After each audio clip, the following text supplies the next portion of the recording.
The FDA team today carried out a surveillance drive on the road towards the airport in the north of Goa in Perne. The Caju shops located towards the way on Mopa and at Patradevi were checked.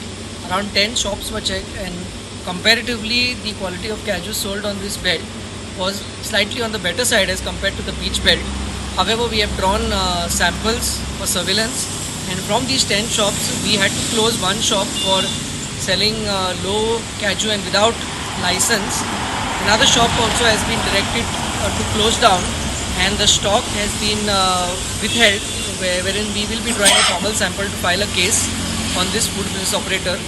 One outlet was fined 10,000 rupees under section 69, and some other outlets which are having retail licenses were issued with notices for obtaining permission for repacking. So this has been a summary of the work that we have done today in Perne area.